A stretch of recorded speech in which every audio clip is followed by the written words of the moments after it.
Alors, il n'y a pas longtemps, on m'a posé la question, est-ce que les enfants ont un ange gardien ? Et j'aimerais répondre à cette question, est-ce que nous avons un ange gardien ? C'est une pensée très agréable quand même, hein ?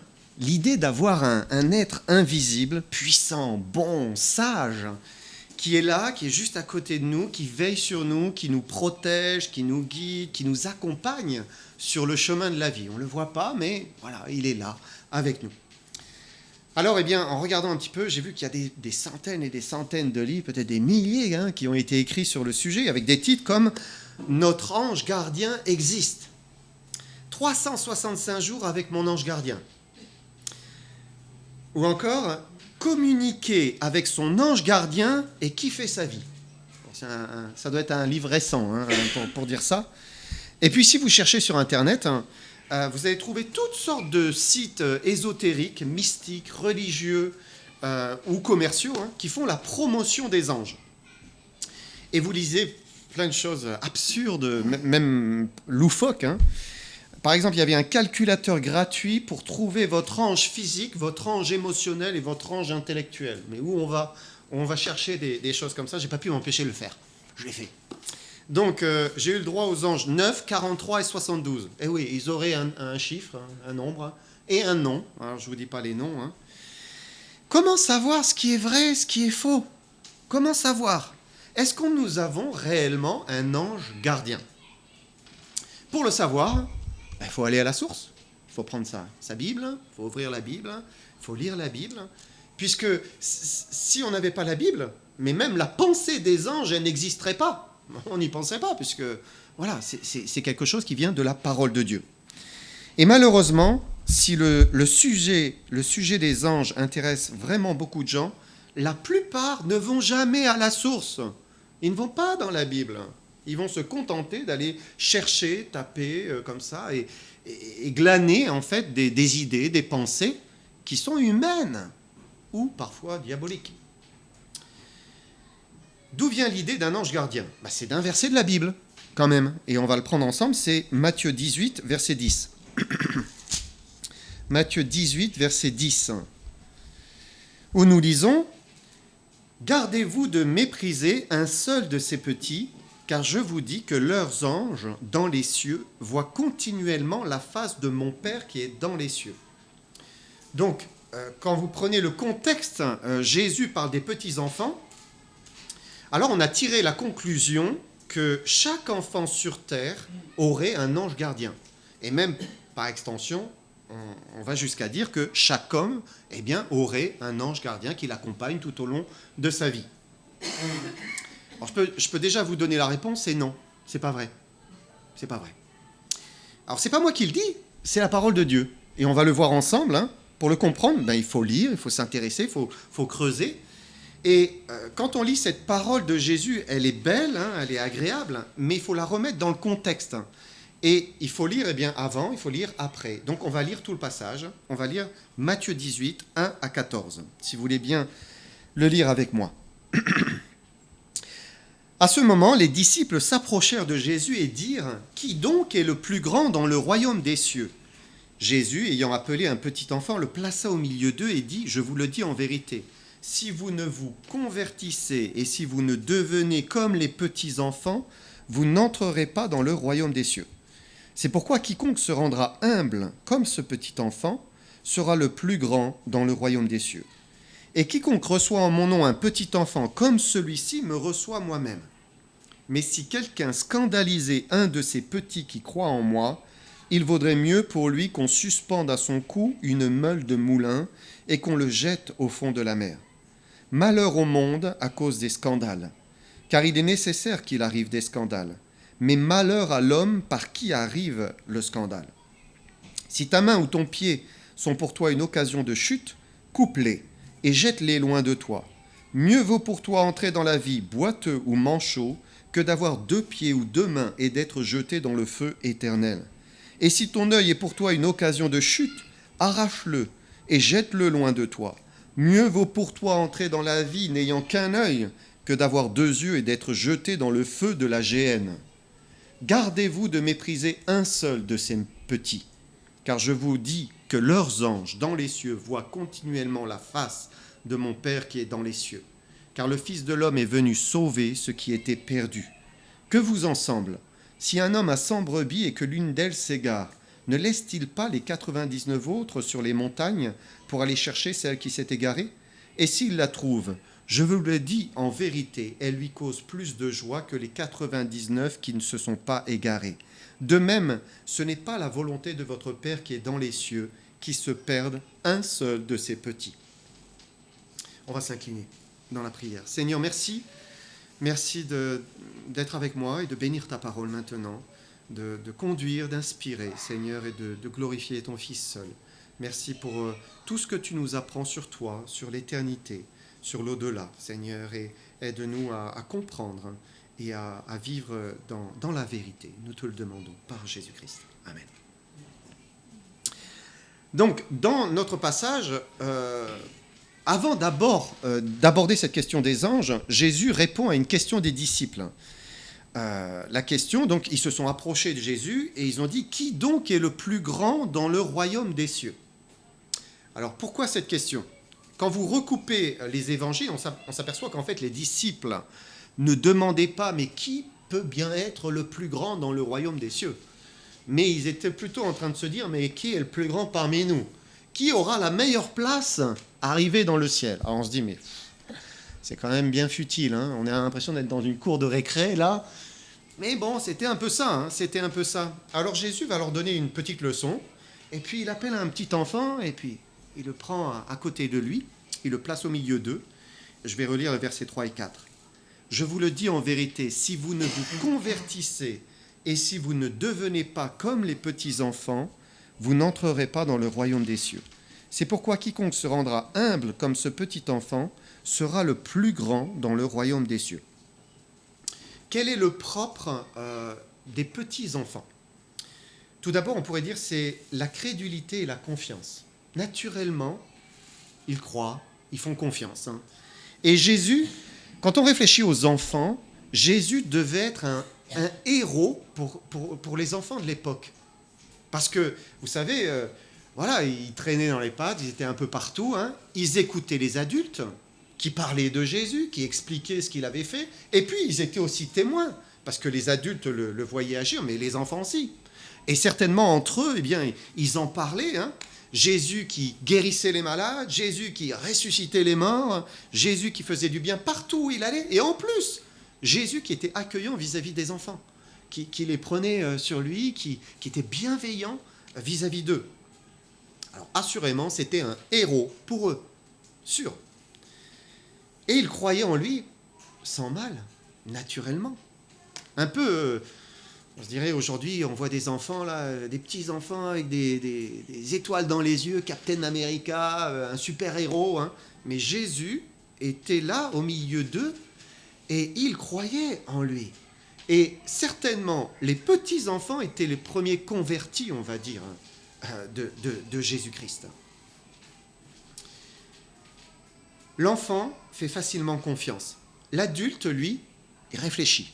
Il réfléchit beaucoup. Il pose des questions, et c'est normal, parce que, bien, il n'a pas envie de se tromper. Et Dieu donne des réponses. Il nous donne beaucoup de réponses dans la Bible. La Bible et la foi, c'est quelque chose qui n'est pas dépourvu de sens et de logique. Il y a des réponses, et Dieu donne des réponses. Mais à un moment, une fois qu'on a reçu des réponses, il faut faire un saut dans le vide. Croire, simplement croire comme un petit enfant et faire confiance. Et ça, c'est ce que Dieu demande à chaque homme. Il dit qu'il faut se convertir comme un petit enfant. Et ça, c'est le seul moyen simplement pour entrer dans le royaume des cieux. C'est ce qu'il dit ici. Et puis ensuite, pour ce qui est d'être le plus grand dans le royaume des cieux, eh bien, il dit qu'il faut se rendre humble comme ce petit enfant qu'il présente aux disciples. Et on peut dire que l'humilité, c'est une autre caractéristique de la petite enfance. Pourquoi? Parce que le petit enfant, il a besoin de ses parents. Il a besoin des adultes. Et puis, il se prend pas pour ce qu'il n'est pas. Il est petit. Il est petit parmi les grands, parmi les adultes. Il ne cherche pas à être au-dessus, à être le premier, à dominer. Hein. C'est un enfant et il est bien, voilà, dans sa place de petit enfant. Or, bien sûr, après, en grandissant, hein, il y a le péché dans le cœur, il y a l'influence qui sont autour de lui, et puis il va se mettre à commencer à rivaliser hein, avec les autres enfants, notamment. Hein. Mais au départ, il est un petit enfant et il le sait. Et si le cœur de l'homme dans ce monde est attiré vers la gloire, attiré vers ce qui est élevé, vers ce qui brille, vers le paraître, vers le monter plus haut, c'est pas ainsi que fonctionne le ciel. Au ciel, pour monter, il faut descendre. C'est ce que Jésus dit. Il a dit dans un autre verset que vous connaissez bien, « Quiconque s'élève sera abaissé. Celui qui s'abaisse sera élevé. » Alors les disciples voulaient être grands dans le ciel, mais Jésus leur dit, « Ok, d'accord, cherchez à être petits, descendez, soyez humbles comme des enfants. » Et quand on pense à notre Seigneur, il a été souverainement élevé, dit la Bible. Mais avant, il est passé par la croix. Avant, il est descendu. Il s'est humilié lui-même, se rendant obéissant jusqu'à la mort même de la croix. Et donc, c'est là que Jésus va ouvrir et va développer l'attitude que l'on peut avoir vis-à-vis des petits-enfants. Et regardez ce qu'il dit, versets 5 et 6. « Et quiconque reçoit en mon nom un petit enfant comme celui-ci, me reçoit moi-même. Mais si quelqu'un scandalisait un de ces petits qui croient en moi, il vaudrait mieux pour lui qu'on suspende à son cou une meule de moulin et qu'on le jette au fond de la mer. » Là, vous avez deux attitudes différentes. La première, vis-à-vis des petits-enfants, c'est l'accueil, c'est l'attention, c'est l'attitude bienveillante. Hein. Voilà, recevoir de cette manière le petit enfant. Jésus dit, c'est comme si vous me recevez moi-même. Et puis la deuxième attitude, c'est le scandale. Alors Jésus ne développe pas vraiment le sujet, mais derrière le terme grec « scandalizo », il y a l'idée de faire tomber quelqu'un, être une pierre d'achoppement, l'attirer vers le péché, de faire que quelqu'un ait du déplaisir à une chose, de le rendre indigné. C'est très fort, hein? Scandalizo. Et d'une manière pudique, Jésus nous parle de tout ce qui est peut-être un scandale pour les enfants. Et malheureusement, il y en a beaucoup. Hein. Il y en a énormément.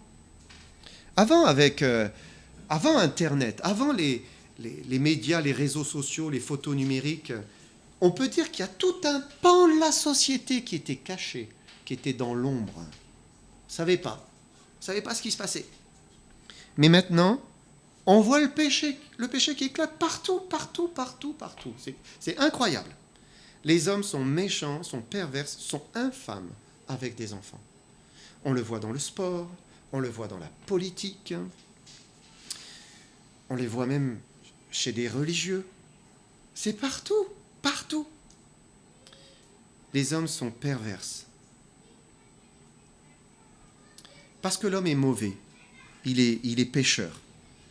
Et si les personnes publiques, celles qui sont à la vue de tous, tombent, ben vous vous dites, mais celles que vous ne voyez pas, ben c'est pareil. Hein. Il y a des choses innommables qui sont faites. Hein. Jésus dit, il ne laissera pas passer les scandales. Il ne les laissera pas passer. Dieu est amour, mais Dieu est aussi juste. Et il exercera la justice. Il dit, malheur à l'homme par qui le scandale arrive. Malheur. Et c'est dans ce contexte-là que Jésus dit, attention, si ta main est baladeuse, attention si ta main clique là où il ne faut pas, ou si ton pied va où il ne faut pas, coupe-les. Il vaut mieux que tu les coupes. Ampute-toi plutôt que d'être jugé et jeté dans le feu éternel, parce que c'est ce qui va t'arriver. Et puis si ton œil regarde des petits enfants d'une manière indigne, mais arrache-le. Voilà, tu te rends borgne plutôt que d'être jeté dans le feu de la géhenne. Et on peut dire, Dieu ne plaisante pas avec tout cela, avec tous ces scandales. Hein. Dieu va juger. Alors bien sûr, il ne dit pas qu'il faut réellement s'amputer la main ou s'arracher un œil. Ça ne sert à rien. Ce n'est pas les membres qui sont un problème, c'est le cœur. C'est l'intérieur. Le problème vient du cœur. Et il n'y a que la repentance. Il n'y a que la foi en Jésus-Christ. Et un demi-tour complet pour que Jésus-Christ vienne changer le cœur. Alors là, c'est possible. Il peut y avoir une vraie conversion, une transformation, et la personne change. Elle est libérée, affranchie. Mais Jésus emploie ces images très fortes d'amputation pour secouer les hommes et leur dire « Attention, je ne plaisante pas avec ce que vous faites aux petits-enfants. » Et c'est encore là, dans ce contexte, que Jésus va dire, regardez versets 10 et 11, « Gardez-vous de mépriser un seul de ces petits, car je vous dis que leurs anges dans les cieux voient continuellement la face de mon Père qui est dans les cieux, car le Fils de l'homme est venu sauver ce qui était perdu. » Donc, Jésus, là, dit que les petits-enfants ont des anges dans les cieux. Et ces anges sont dans une communication directe avec le Père, en lien direct avec le Père dans les cieux. Et Jésus dit bien « leurs anges ». Alors, qui sont les anges ? On va prendre un autre verset, c'est Hébreux 2 et verset 13. C'est un verset clé pour comprendre qui sont les anges et ce qu'ils font. Hébreux 2, verset 13. On va lire 13 et 14. « Et auquel des anges a-t-il jamais dit, Dieu n'a-t-il jamais dit, « Assieds-toi à ma droite, jusqu'à ce que je fasse de tes ennemis ton marchepied » Ne sont-ils pas tous des esprits au service de Dieu, envoyés pour exercer un ministère en faveur de ceux qui doivent hériter du salut ? Et là, l'auteur de cette épître, de l'épître aux Hébreux, il dit clairement la fonction, à quoi servent les anges. Ils sont au service de Dieu, envoyés pour exercer un ministère en faveur de ceux qui doivent hériter du salut.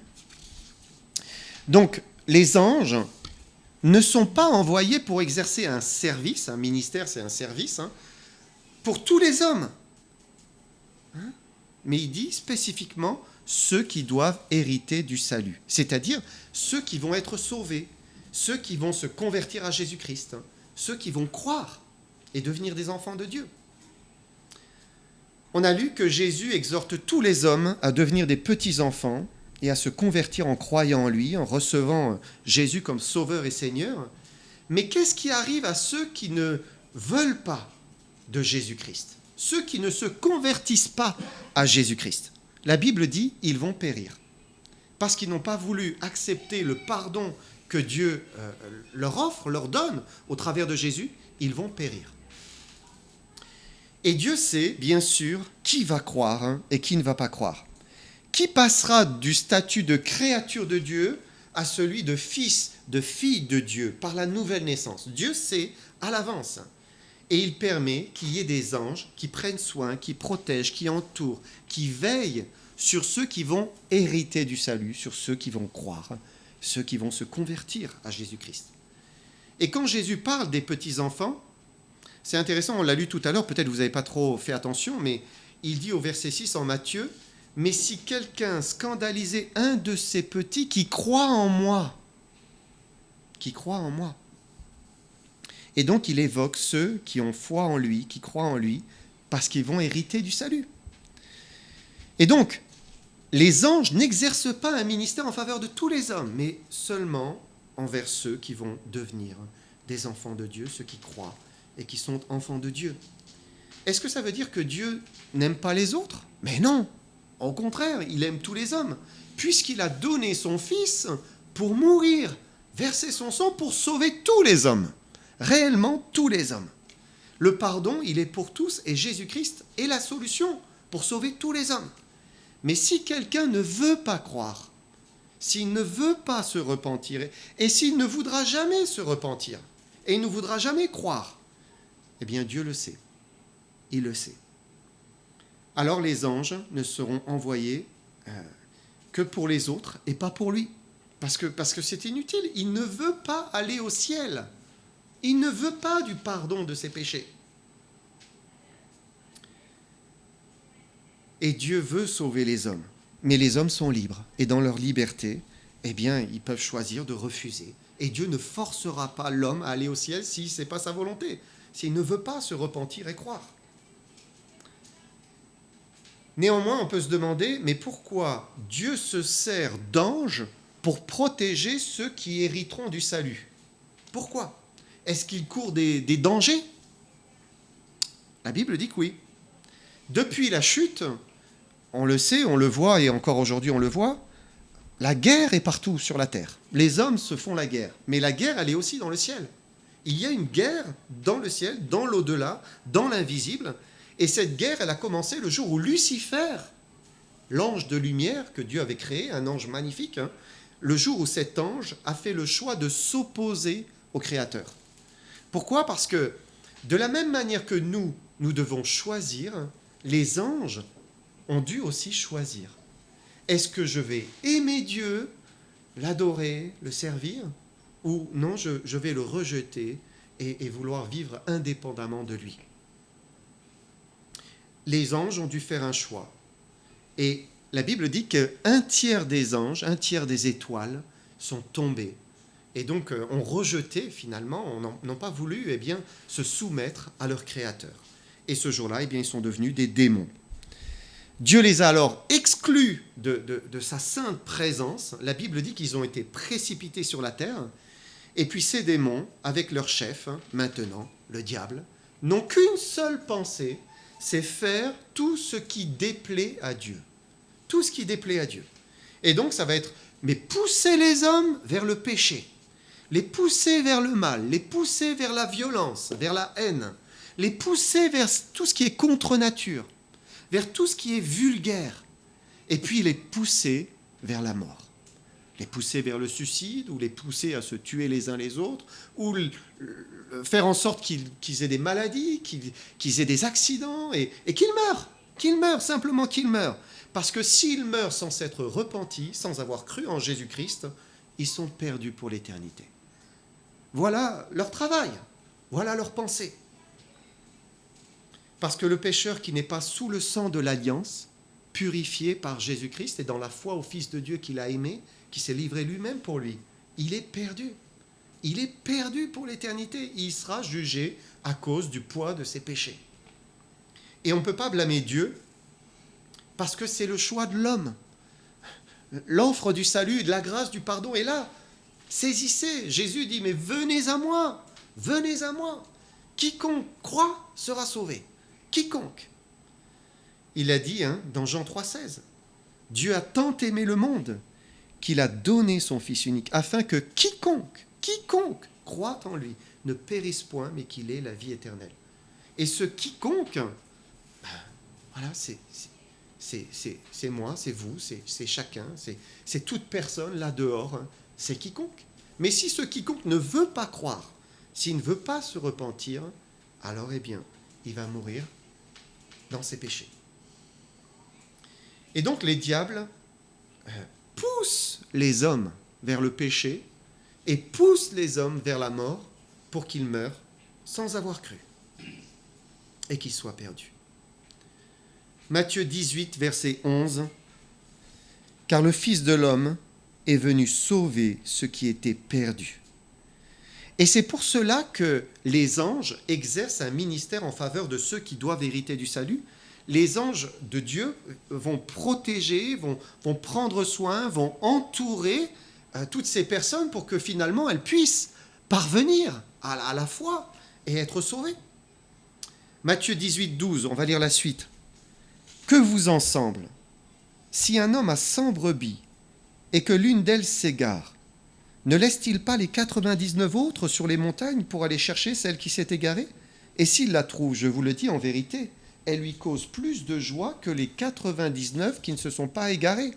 De même, ce n'est pas la volonté de votre Père qui est dans les cieux qui se perde un seul de ses petits. » Dieu ne veut pas perdre tous ceux qui vont hériter du salut. Alors il les protège comme la prunelle de ses yeux et il envoie ses anges avec puissance, autorité, qui vont veiller sur eux. Alors attention, ça ne veut pas dire que ceux qui vont croire, les futurs croyants, ne vivront pas d'accidents, ne vivront pas de maladies, de choses difficiles, hein, parfois des épreuves douloureuses, tragiques, voire des traumatismes.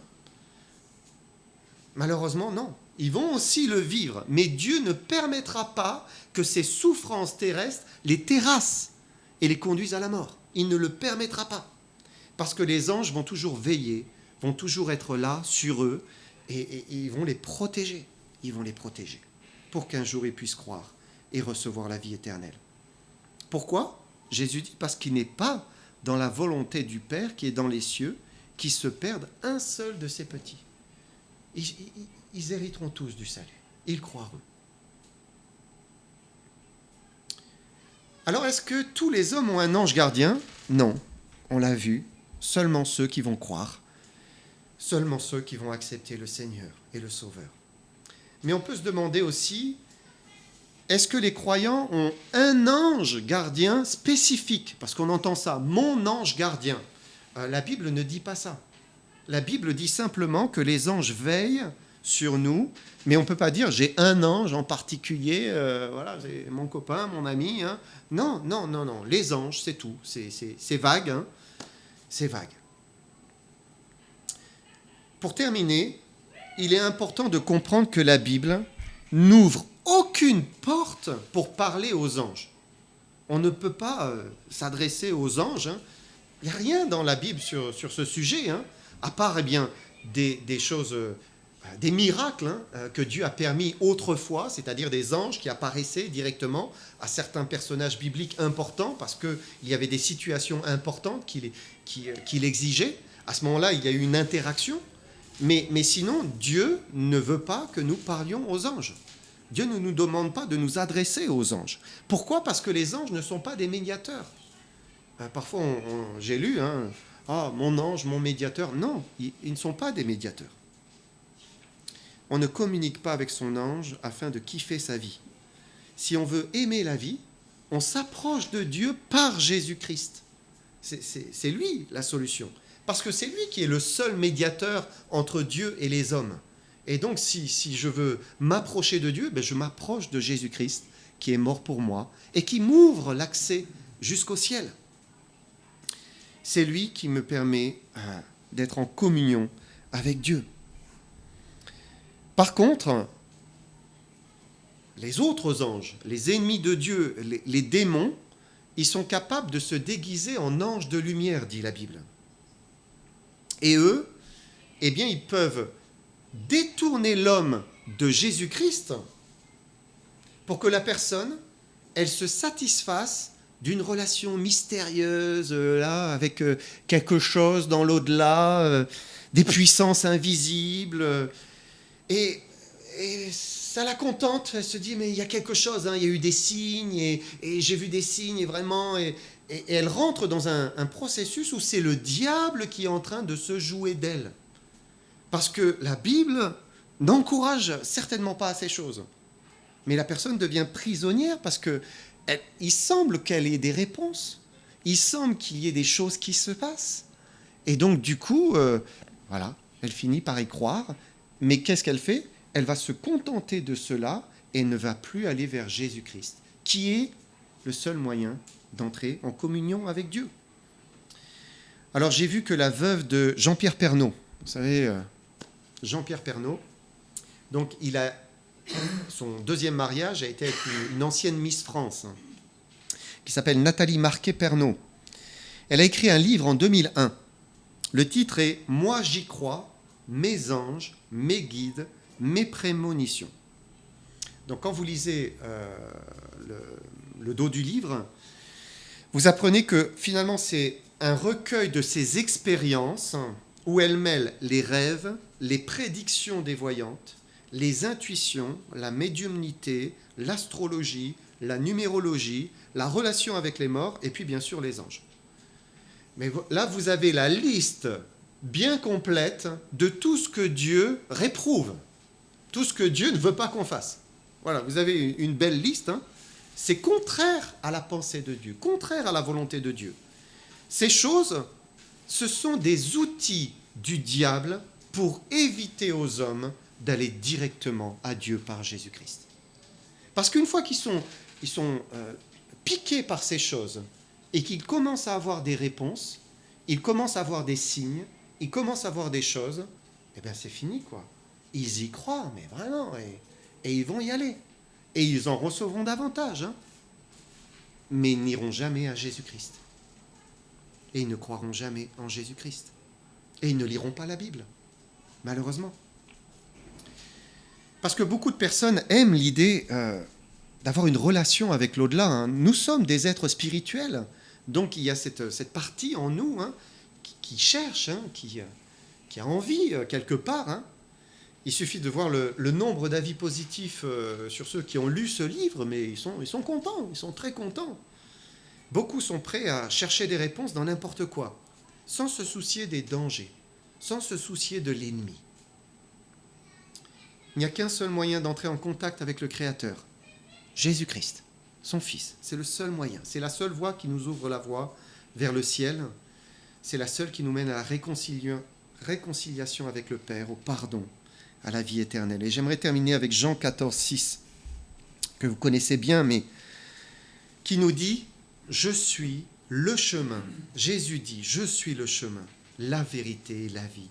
Nul ne vient au Père que par moi. » Inutile d'essayer d'entrer en relation avec un ange en vous disant que vous aurez accès à Dieu. Non, non, nul ne vient au Père que par moi.